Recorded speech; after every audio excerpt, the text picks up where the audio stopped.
और किसी भी पुत्र के जीवन का ये सौभाग्य होता है जब बाप बिना किसी झिझक के बेटे को कोई आदेश दे दे, कोई आज्ञा दे दे। आज तो बाप डरते हैं, कहेंगे तो कहीं उखड़ ना जाए, कहीं नाराज न हो जाए, कहीं रूठ ना जाए। आज पिता घबराता है। तो पिता भाग्यशाली वो है और पुत्र वो भाग्यशाली है कि जिसको पिता बेझिझक किसी भी प्रकार की आज्ञा दे सकता है। ऐसे पिता को जो निश्चिंत रखता है वही वास्तव में पुत्र कहा जाता है। ये तो बहुत छोटी सी बात है। तो पहले से समाचार होता मैं तो चला गया होता, और जैसे ही भगवान निकले और बाहर के नागरिकों को पता लगा कि प्रभु का वनवास हो गया, जो जहां खड़ा था चीख पड़े, धरती पर गिर पड़े, मालाएं तोड़ दी, पैरों से कुचल दिए, तोरण द्वार उखाड़ दिए, दीपक बुझा दिए। अरे के कहीं तूने क्या कर डाला, अरे के कहीं तूने क्या कर डाला।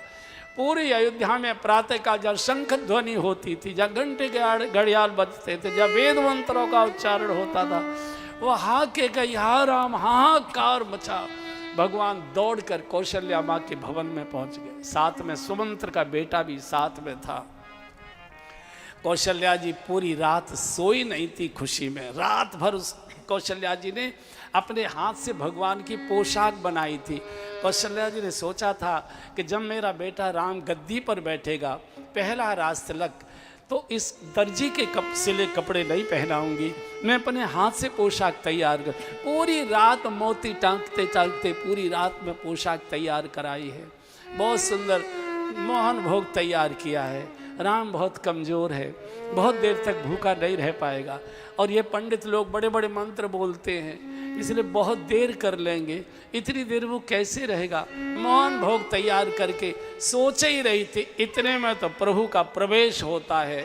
अंदर से कौशल्या जी आई है, दौड़कर प्रभु आगे बढ़े हैं और भगवान ने हाथ जोड़कर प्रणाम किया है। रघुकुल तिलक जोरी दो हाथा, रघुकुल तिलक जोरी दो हाथा, मुदित माधु पद नायु माथा, मुदित माधु पद नायु माथा, बार बार मुख चूबती माता, बार बार मुख चूबती माता, नयन नेह जल पुलकित गाता, नयन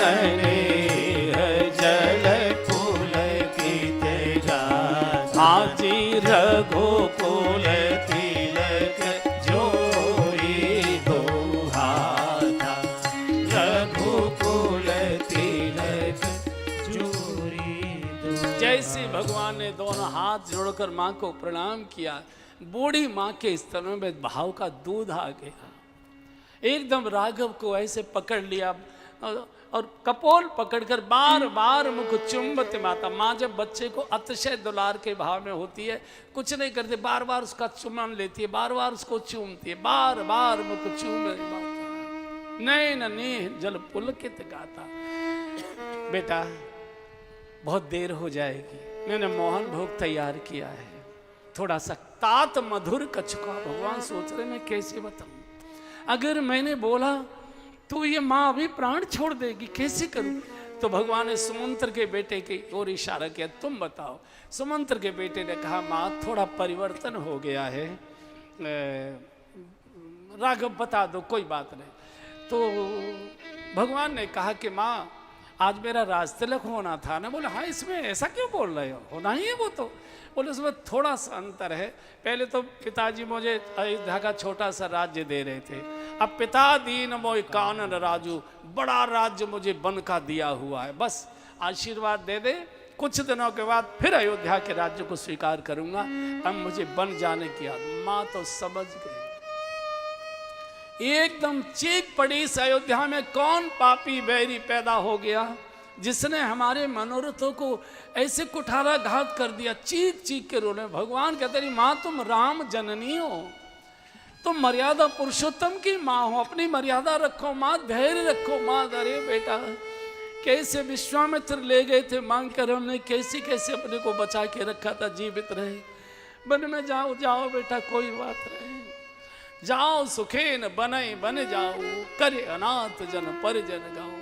चीख चीख कर कहने लगे, अरे बन के कोल के रातो, अरे बन के पशु पक्षियों, अरे बन के लता वृक्षों, अरे तुमने कितने पुण्य किए होंगे कि राम तुम्हारे बीच में आ रहा है। ओ अयोध्या बड़ भागी बन अवध अभागी, बड़े भागी बन अवध अभागी। हाँ जो रघुवंश तिलक तुम त्यागी, जो रघुवंश तिलक तुम त्यागी। जाहु सुखेन बनई बर जाऊं, जाहु सुखेन बनई बर जाऊं। हाँ करी अनाथ जन परिजन गाऊं, करी अनाथ जन परिजन गाऊं। बड़ भागी बन अवध अभागी, बड़े भागी बन अवध। और कौशल्या जी ने एक बहुत बड़ी बात कह दी, बेटा अगर तुझे तेरे पिताजी बन जाने की आज्ञा देते मैं रोक सकती थी। बच्चे पर बाप से ज़्यादा माँ का अधिकार होता है। जब डाइवर्स होता है कई बार और बच्चा किसका हो तो कोर्ट हमेशा बच्चा माँ को देता है, ये नियम। माँ का बच्चे पर अधिकार पिता से 10 गुना ज़्यादा होता है। अगर तेरे पिताजी ने तुझे बन जाने की आज्ञा दी होती मैं रोक सकती थी, लेकिन कान खोल कर सुन ले लखन राघव, केकई मेरी सौत नहीं है। बोले तो? बोले तेरी माँ है, और जो भी तुम माँ तू कहे बन जाना, जो भी तुम माँ तू कहे बन जाना। तो कानन सत अवध समाना, तो कानन सत अवध समाना। जाहु सुखेन बनहि बलि जाऊं, जाहु सुखेन बनहि बलि जाऊं। जाहु सुखेन बनहि बलि जाऊं, जाहु सुखेन बनहि बलि जाऊं। करे अनाथ जन परिजन गाऊं, करे अनाथ जन परिजन गाऊं। जाओ बेटा, हम सबको अनाथ छोड़कर बिलखता छोड़कर चले जाओ। कौशल्या जब चीख निकली बहुत तो जानकी जी दौड़ी, प्रभु माँ को क्या हो गया है? भगवान का जानकी जी बहुत बड़ा संकट इस समय अयोध्या पर है। पिताजी केकई माँ के भवन में मूर्छित हैं। माँ की दशा तुम देख रही हो। पिताजी की मुझे 14 वर्ष वन जाने की आज्ञा दी है, मुझे 14 वर्ष वन में जाना है। सुनो, मैं अपने माँ के प्राण तुमको गिरवी रख कर जा रहा हूँ। मैं जब वन में रहूँगा, कभी कभी मेरी माँ को जब मेरी याद सताएगी और इतनी विकल होकर जब ये विलाप करेगी, रोएगी, तो तब तुम कही कथा पुरानी सुंदरी समझायो मृदुबानी। पुरानी पुरानी शादी की बारात के समय की पुरानी पुरानी बातें सुनाकर मेरी माँ को जीवित रखना। मैं अपनी माँ के प्राण तुमको 14 वर्ष के लिए गिरवी रख कर जा रहा हूँ। जब मैं वापस आऊँ मुझे मेरी माँ जीवित मिलनी चाहिए। तो कौशल्या चीख रहे, नहीं राम, मैं बिटिया को नहीं जाने दूं। सेन दीन पगवन कठोरा, पलंग पीठ तज गोद हिडोरा। सेन दीन पग अमन चरण कठोरा। ये तो या तो पिताजी की पीठ पर रही है, या माँ की गोद में, या तो हिडोले पर झूली है। सियन दीन पग अवन कड़ी, तो कभी धरती पर चली नहीं, ये कैसे रहेगी? बेटी तुम मत जाओ। नहीं माँ, भगवान ने जब बहुत समझाया जानकी जी को, तो जानकी जी का भगवान आपको मालूम है, जिय बिनु देह नदी मेरो नारी, जिय बिनु देह नदी मेरो नारी, जिय बिनु देह नदी बिनु बारी, जिय बिनु सब देह नदी बिनु बारी, तैसी नाथ पुरुष बिनु नारी, तैसी नाथ पुरुष बिनु नारी। नाथ सकल सुख साथ तुम्हारे, नाथ सकल सुख साथ तुम्हारे, शरद विमल विधु बदन निहारे, शरद विमल विधु। और आप थकान की बात कर रहे हो।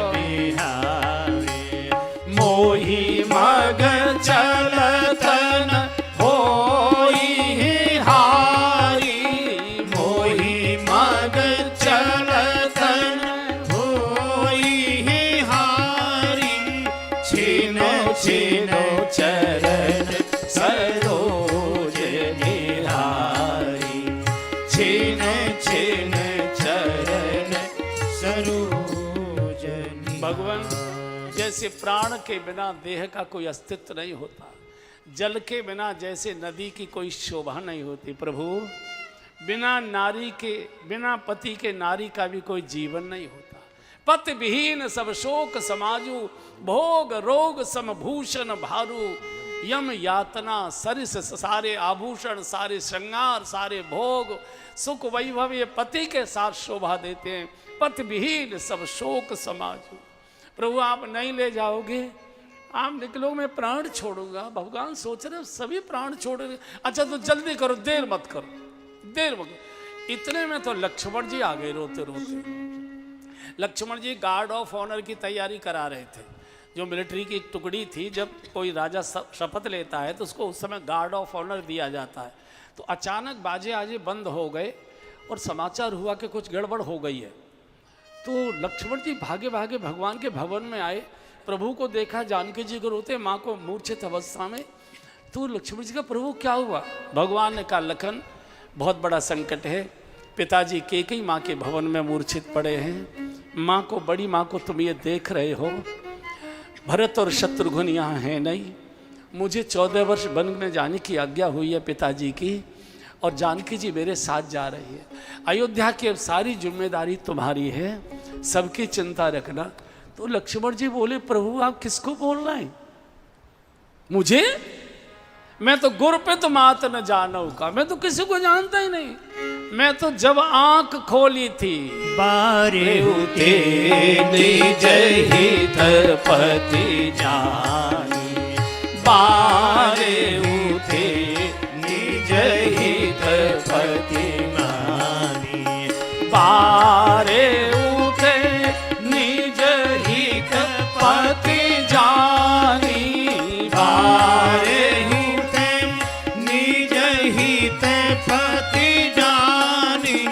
लक्ष्मण राम चरण रति मानी, लक्ष्मण राम चरण रति मानी, आजी लक्ष्मण राम चरण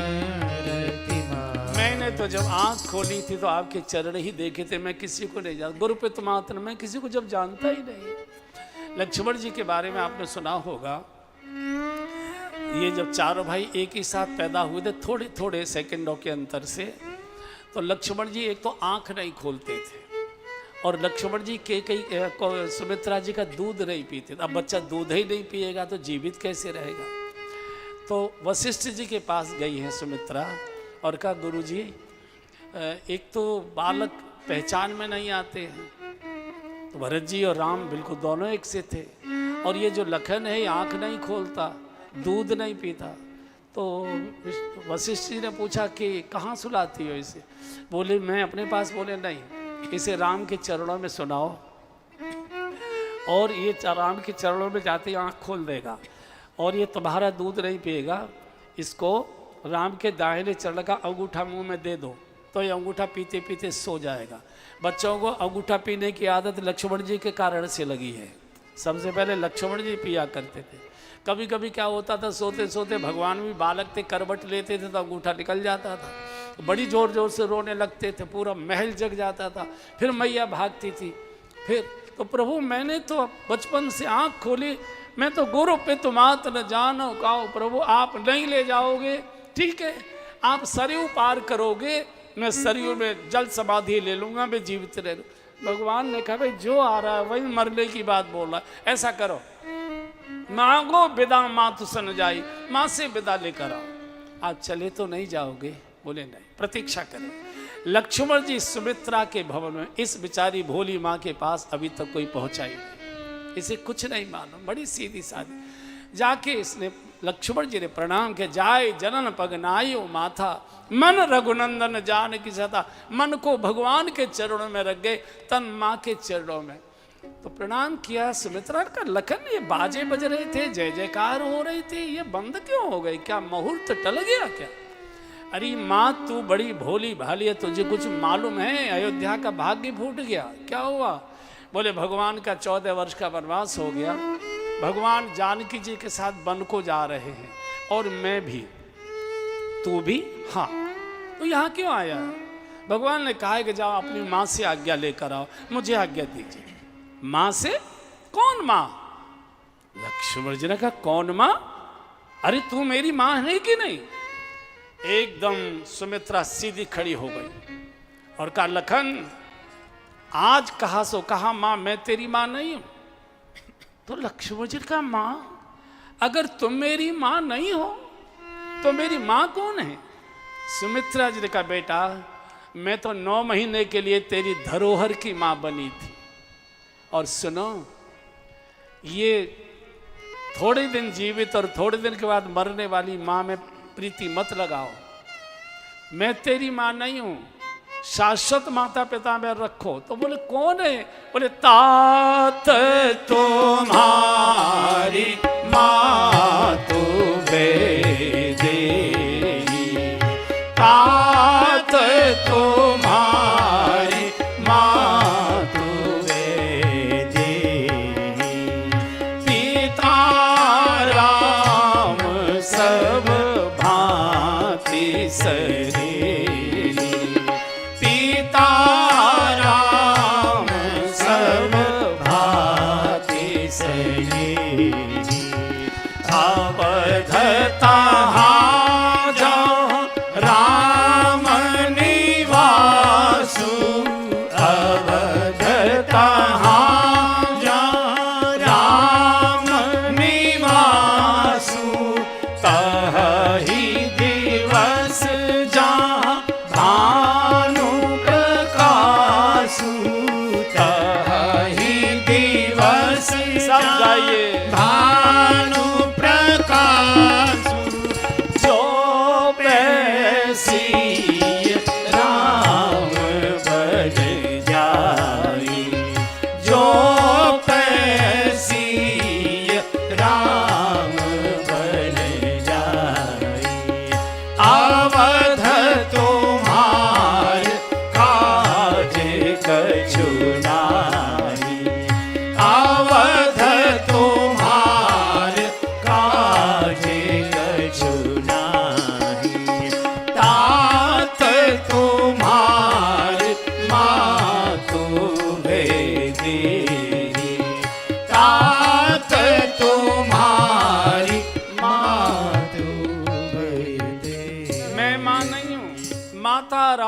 मत पिता रामचंद्र स्वामी रामो मत सखा रामचंद्र सर्वस्वम में रामचंद्रो दयालु नान्यम जाने नैव जाने न जाने।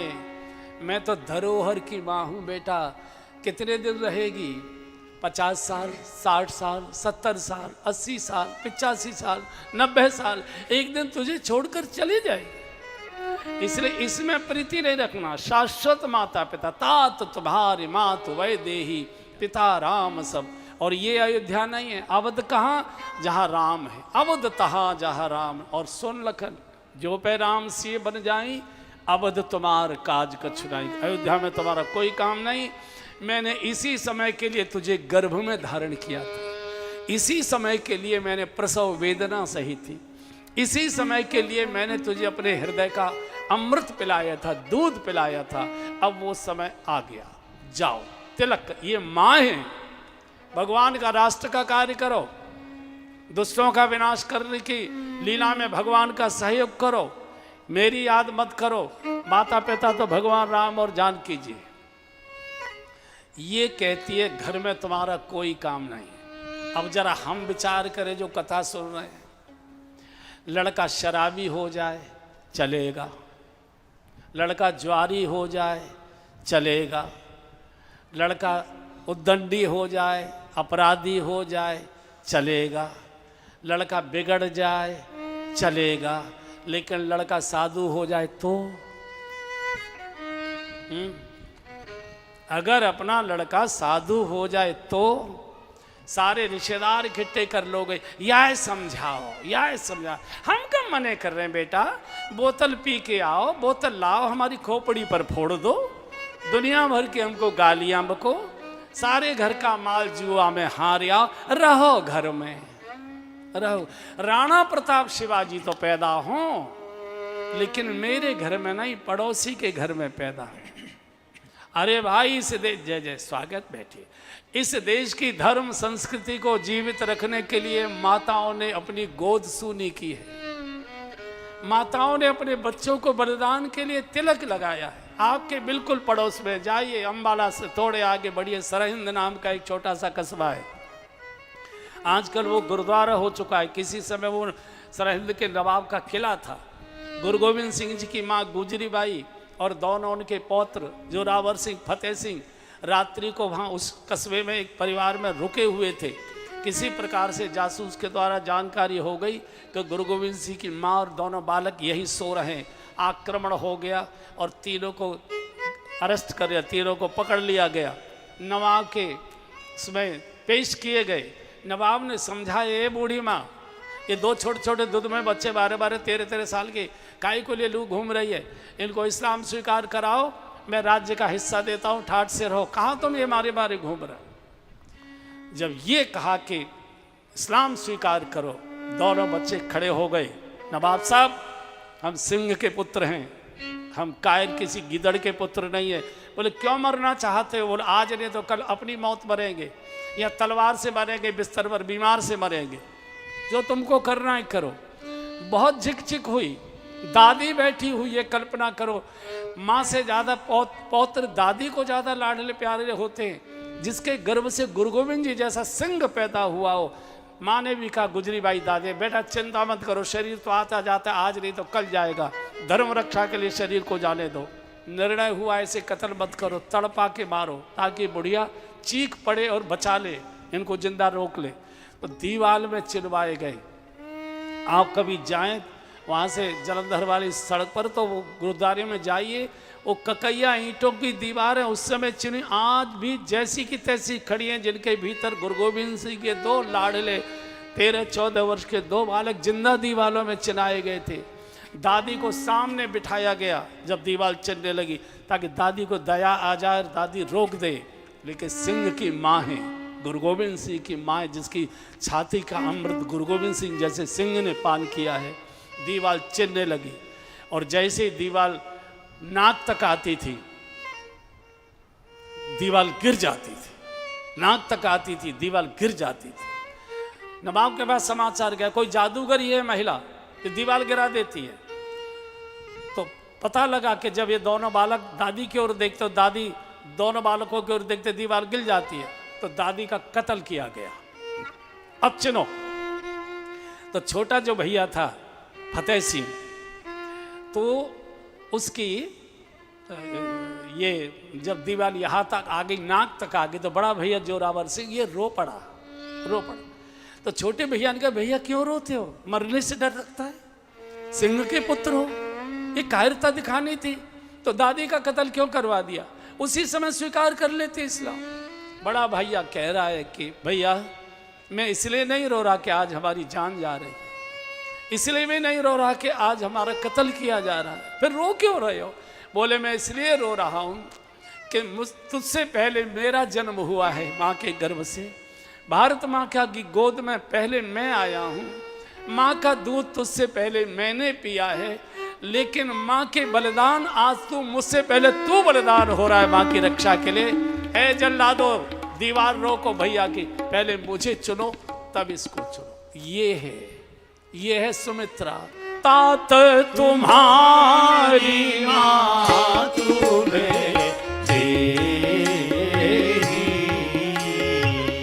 तात तुम्हारी माँ तुम्हें पिता राम सब भांति सनेही, पिता राम सब भांति सनेही, आजी पिता राम सब भांति सनेही, पिता राम सब भांति सनेही। जाओ, अवध में तुम्हारा कोई काम नहीं है, तुम्हारी माँ जानकी जी है, पिताजी श्री राम है, जो पे सी राम बन जाही, अवध तुम्हार काज कछुनाई। तिलक लगा के आरती उतार कर विदा किया। मानस में वर्णन नहीं है, हमने संतों के मुख से सुना है कि लक्ष्मण जी उर्मिला जी को भी मिलकर आए थे। उर्मिला जी का जो फ्लैट था, भवन का हिस्सा था, उस सुमित्रा से बिल्कुल मिला हुआ था। अभी सुमित्रा जी को भी कुछ पहले से मालूम नहीं, ये सुमित्रा को तो नहीं मालूम था, लेकिन उर्मिला जी की जो सेविका थी उसने सारा समाचार दे दिया था। उर्मिला प्रतीक्षा कर रही थी, आएंगे जरूर, बिना मिले तो नहीं जाएंगे। आरती उतारूंगी, तिलक लगाकर विदा करूंगी, पिताजी को पत्र लिखकर भेजोगे, पिताजी जीवन धन्य धन्य हो गया, मेरा सुहाग प्रभु की सेवा में गया। उर्मिला जी प्रतीक्षा कर रही थी, गदगद हो रहे, और लक्ष्मण जी घबराए हुए। अगर उर्मिला को बिना बताए चला गया तो 14 वर्ष के बाद लौट कर आऊँगा, रो रो कर प्राण छोड़ चुकी होगी, और अगर मैं बताकर जाऊँगा तो इतना रोएगी, और रोती हुई महिला को, स्त्री को ठोकर नहीं मारी जा सकती। माताओं के आंखों के आंसुओं में वज्र को गलाने की ताकत हुआ करती है। लक्ष्मण जी धर्म संकट में आ गए। लक्ष्मण जी शास्त्र की भाषा में धर्म है, कभी कभी धर्म भी असमंजस में संकट में आ जाता है। उर्मिला जी गदगद प्रतीक्षा कर रही हैं कि जरूर आएंगे। एक सेविका के द्वारा समाचार मिल गया था उर्मिला जी को, और लक्ष्मण जी घबराते घबराते आ गए, और जैसे द्वार को खटखटाया, सेविका से द्वार नहीं खुलवाया, उर्मिला जी ने स्वयं द्वार खोला, और जैसे द्वार खोला उर्मिला जी को श्रृंगार में सजी हुई, जेवरों से लदी हुई, शादी के समय की वही लाल साड़ी जिसे फेरे डाले गए थे उसी को धारण किए खड़ी देखी। लक्ष्मण जी ने आंखें नीचे को कर ली, सिर झुका लिया। डर लगता है लक्ष्मण जी को कि आंखों में आंसू हैं मेरे। पूछेगी इस समय तो भगवान का रासतिलक महोत्सव, इस समय तो खुशी का समय, आप रो क्यों रहे? और अगर मैं ये बताऊंगा तो रोना शुरू करेगी, और किसी भी पुरुष की हिम्मत नहीं है कि रोती हुई महिला को ठुकरा कर चला जाए।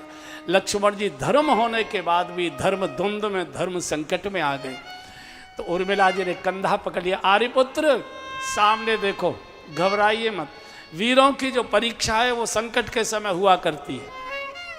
सामने देखो, आपको भय लग रहा है कि मुझे कोई घटना की जानकारी नहीं, मुझे पूरी घटना की जानकारी है, और आप इस भय में हैं कि मैं शायद साथ जाने की जिद करूंगी।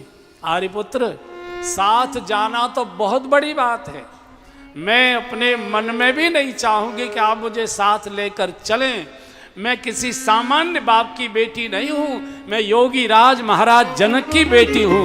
मैं भोगी की गोद में नहीं खेली हूँ, मैं योगी राज की गोद में खेली हूँ। इतना उर्मिला जी ने कहा, लक्ष्मण जी के आंसू आ गए। और इसी को पत्नी कहते, उर्मिले तूने आज हमको पतन से बचा लिया, गिरने से इसलिए पत्नी का अर्थ ही है जो पति का पतन न होने दे।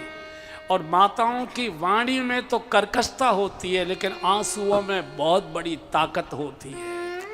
पत्थर को भी माताओं के आंसू पिघला देते हैं। ये तो मेरा सौभाग्य।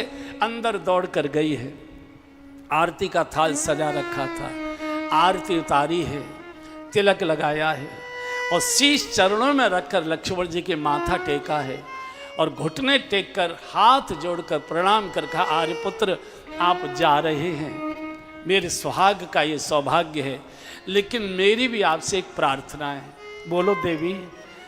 उर्मिला जी ने कहा, आर्यपुत्र जिस दीपक से आज मैं आपकी विदाई की आरती उतार रही हूँ, 14 वर्ष के बाद जब आप वापस लौट कर आएंगे, आपके स्वागत की आरती भी मैं इसी दीपक से उतारना चाहूंगी। मैं दीपक को बुझने नहीं दूंगी, मेरे दीपक को धोखा नहीं देना, मेरा दीपक बुझेगा नहीं। 14 वर्ष तक उर्मिला जी ने दीपक नहीं बुझने दिया। 14 वर्ष तक उर्मिला जी ने श्रृंगार नहीं उतारा।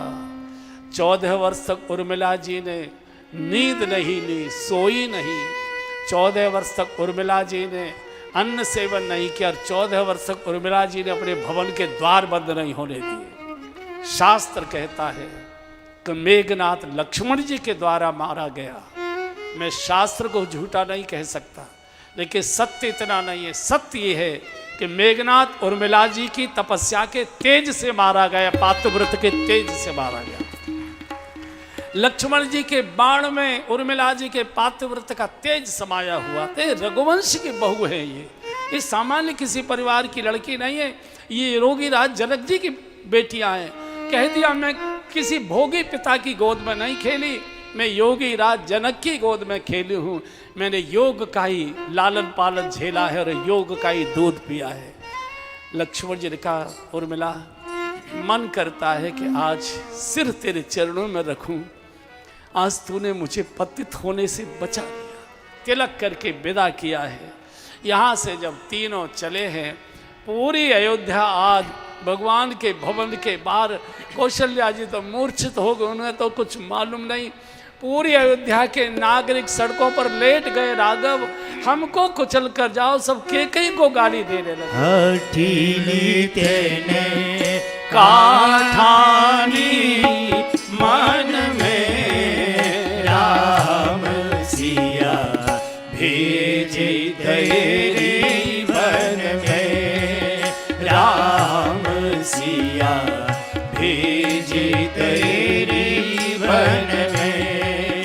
ओके गई तेरे काठानी मन में। राम सिया भेजे तेरी वन में। राम सिया भेजे तेरी वन में। ओके कई तेने कौशल्या की छिन गई बानी। कौशल्या की छिन गई बानी।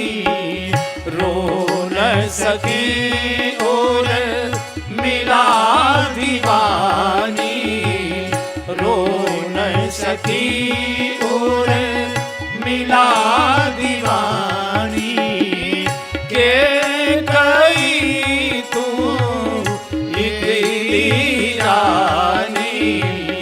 के कई तू इतनी रानी।